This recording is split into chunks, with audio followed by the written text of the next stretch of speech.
আপনারা জানেন যে ইসকনের যিনি হচ্ছেন মুখপাত্র তিনি হচ্ছেন চিন্ময় কৃষ্ণ দাস।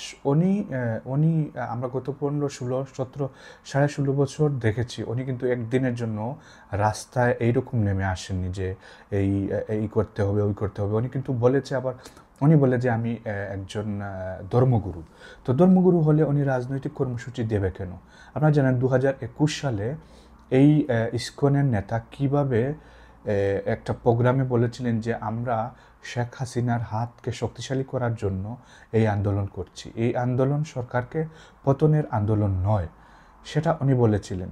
কিন্তু এখন এই হাসিনা পালিয়ে যাওয়ার পর থেকে উনি যেভাবে যে অবস্থা মানে যে রূপ ধারণ করেছেন সেটা কোনো মানুষের রূপ হতে পারে না। সেটা হচ্ছে সরাসরি হচ্ছে এই কি বলে জঙ্গলের জানোয়ারদের রূপের মতো উনি ফিরে আসছে রাজপথে।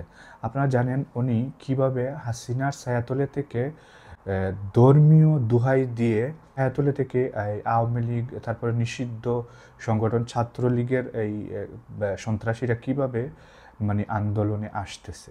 আপনারা দেখেছেন উনি চট্টগ্রামে একটি প্রোগ্রাম করেছে, যে প্রোগ্রাম থেকে উনি হুমকি দিয়েছে ঢাকা টু লং মার্চ, মানে ঢাকা ঘেরাও করা হবে।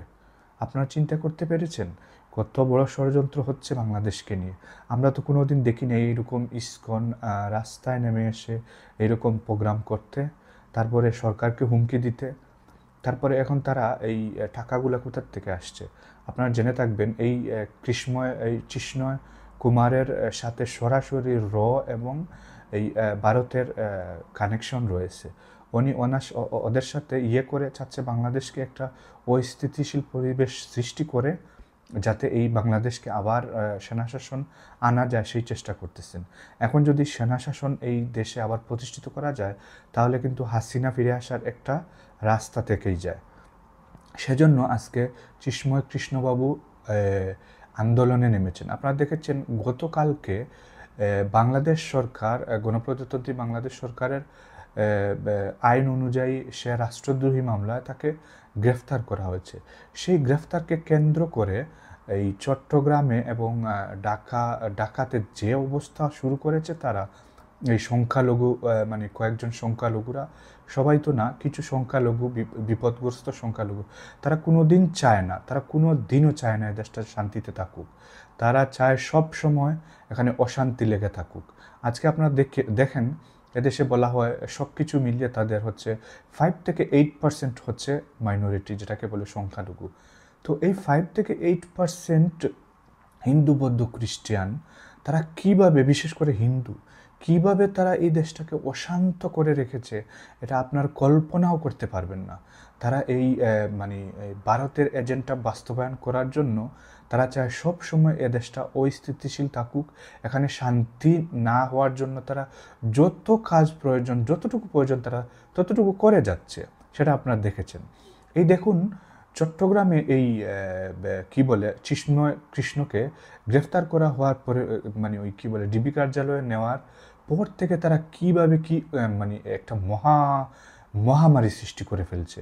মনে হচ্ছে যেন এই কৃষ্ণ এই এই এই দাসবাবুকে গ্রেফতার করা যাবে না, উনি হচ্ছেন এই কি বলে মহামানব, ওনাকে গ্রেফতার করা যাবে না, ওনাকে সরকার চাইলে, রাষ্ট্র চাইলে কোনো কিছু করতে পারবে না, উনি সব কিছুর ঊর্ধ্বে। তারা কিভাবে রাষ্ট্রকে বৃদ্ধাঙ্গুলি দেখাচ্ছে আপনারা দেখুন। এই রাষ্ট্রকে তারা কিভাবে বৃদ্ধাঙ্গুলি দেখাচ্ছে এটা মানে কল্পনা করা যায়। 95% বা 92% যাই বলেন, মুসলমানের দেশে আজকে মুসলমানরা কোথায় বলতে পারতেছে না, সেই জায়গায় তারা রাষ্ট্রের বিরুদ্ধে সরাসরি দাঁড়িয়েছে। রাষ্ট্রের বিরুদ্ধে দাঁড়িয়ে তারা আজকে ওই কি বলে আদালত ঘেরাও করতেছে, তারপরে দোকানপাট ভাঙচুর, জ্বালাও পোড়াও, তারপরে পুলিশকে অ্যাসিড মারা, সেনাবাহিনীকে রক্তাক্ত করা, এমন কোনো হীন কাজ নাই যে তারা করতেছে না, সব কাজ করে যাচ্ছে। কিন্তু এ সময় আমরা দেখলাম বিশেষ করে আমাদের পার্শ্ববর্তী যে সন্ত্রাসী দল বিজিবি, ভারতের যে মানে ওই সন্ত্রাসী বিজিবি, তারা আবার ওই কি বলে বিবৃতি দিচ্ছে যে এই বাংলাদেশে ওই ইসকনের যে নেতাকে গ্রেফতার করা হয়েছে তারা এর প্রতিবাদ জানাচ্ছে। কেন প্রতিবাদ জানাবে কেন? এখানে কি হচ্ছে? এটা রাষ্ট্র, আমাদের বাংলাদেশ হচ্ছে স্বাধীন একটি রাষ্ট্র। রাষ্ট্র চাইলে যে কাউকে গ্রেফতার করতে পারে জিজ্ঞাসাবাদ করার জন্য। তারপরে এই কৃষ্ণবাবু দেখেছেন আপনারা কি করেছে, এই আমাদের বাংলাদেশের জাতীয় পতাকাকে কিভাবে অপমান করেছে। চট্টগ্রামের একটি প্রোগ্রামে এসে বাংলাদেশের পতাকাকে বিকৃতভাবে উপস্থাপন করেছে। সে তারপর থেকে একটি রাষ্ট্রদ্রোহ মামলা দেওয়া হয়েছে। তাকে রাষ্ট্র চাইলে যে কোনো সময় গ্রেফতার করতে পারে, এটা রাষ্ট্র সাংবিধানিক অধিকার আছে। কিন্তু এইগুলাকে কেন্দ্র করে তারা এই সনাতনী বলেন, তারপরে এই যে রয়ের দালালরা কিভাবে বাংলাদেশে অস্থিতিশীল পরিবেশ সৃষ্টি করার জন্য আবার তাদের দুর্গ, এই যে হাসিনা তাদের মা, ওকে এদেশে ফিরিয়ে আনার জন্য এমন কোনো পন্থা নাই যে তারা অবলম্বন করতেছে না। এই কিছুদিন পর পর এক একটা রূপ নিয়ে চলে আসে। আপনি দেখেন রিক্সা লীগ, এরা সবই হচ্ছে একই সূত্রে গাঁথা। এই সনাতনী, তারপরে ওই যে ইসকন, সবই একই সূত্রে গাঁথা। যখনই এই হাসিনাকে এই স্বাধীনতাকামী দেশের মানুষ লাত্তি মেরে দেশ থেকে বের করে দিল, তারপর থেকে তাদের এই কি বলে তাদের বাতের যেন কে নুন চিটা দিয়ে দিছে। মানে তাদেরকে আর তারা শান্তিতে থাকলেও তাদের জন্য আর ভাল লাগছে না।